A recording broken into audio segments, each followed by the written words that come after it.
Продовжуємо роботу в українському кризовому. Continue our working day at Ukraine Crisis Media Center, and now the floor is given to Colonel Oleksandr Motuzyanyk, Ministry of Defense of Ukraine spokesperson, and ATO-related issues. Welcome.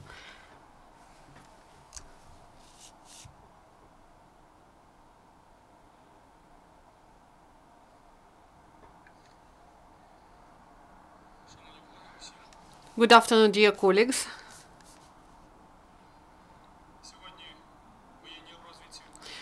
Today, military intelligence of Ukraine celebrates its 25 years. In conditions of Russian aggression against Ukraine, our reconnaissance activity is really important. And defending territorial integrity of the state, our reconnaissance officers risk their lives and carry out honorable service in the debris of the enemy. And together with other defenders of the country, they bring our victory closer. And we greet with this professional holiday reconnaissance officers, veterans of the military intelligence. And we bow our heads in the memory of reconnaissance officers who gave their life for Ukraine. Eternal honor and glory to them. Today, President of Ukraine Petro Poroshenko awarded Major General Maxim Shapoval, Hero of Ukraine, posthumously, and officer of main department of Reconnaissance Service of the Ministry of Defense of Ukraine, Maxim Shapovalov, died in car terror attack on the 27th of June in Solomyansk region of Kiev, and also one of the departments was named, one of the departments of the Ministry of Defense was named after Maxim Shapovalov. And now information about ADO area. During last 24 hours, in the result of military actions, no Ukrainian service was killed or wounded. In the Lugansk sector, the enemy delivered one shelling at Ukrainian position in Malinovo and Krymsk, and the second shelling with the use of mortars. And the Donetsk sector, the main flash spots were Zaitsevo, Avdiivka, Shakhta-Butivka position, and Pisky. The lion's share of shellings happened in dark hours, and the occupants used only small arms. And the longest shelling happened in Avdiivka. It lasted for 1.5 hours. On the whole, during last 24 hours in the Donetsk sector, there were 13 enemy shellings.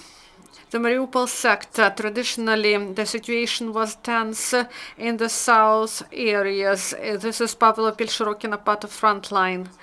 Despite the escalation of confrontation, the occupants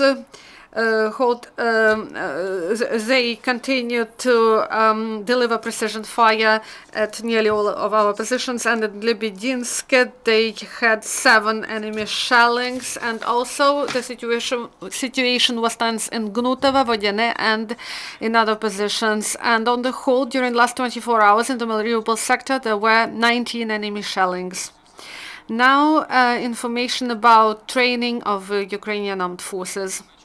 In Chernigivshina, they started training of 1,000 reservists, and in the framework of detachments, they will rehearse all the elements of combat exercises and will have live fire exercises. And in the framework of operative reserve of the first order, include the servicemen or those who serve in ATO area, and they continue to improve their skills in their specialities in the course of training and meetings.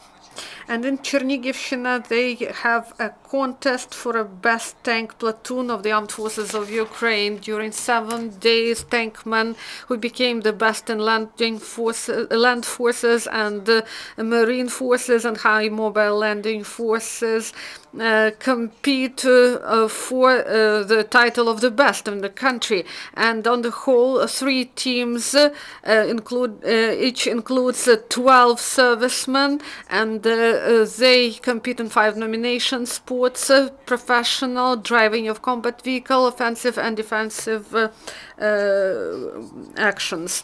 And in Shostka, Sumy, they hold field training for radio and chemical defense of the National Guard, and in the firing ground. The servicemen improved their actions in the framework of detachments, and they efficiently use the means of radio and chemical defense and equipment, and now they are in the firing ground. They cook food and in the field kitchen and live in tents. And in Ivano-Frankivщina, another detachment of National Guard had professional and psychological training. In the course of training, they rehearsed a complex of exercises that gave the opportunity to servicemen to assess their own physical and psychological capabilities, and also the capabilities of their comrades, and also to feel the importance of emotional support and motivation of all the members of the team.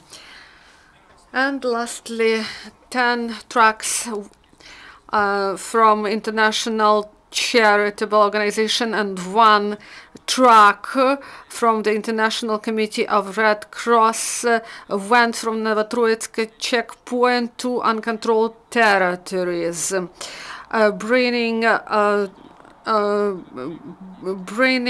food products, construction materials, medical supplies, spare parts, and spare parts for pump station with overall mass of 202 tons. These are the products for the residents of the occupied territories. No questions. Thank you and goodbye.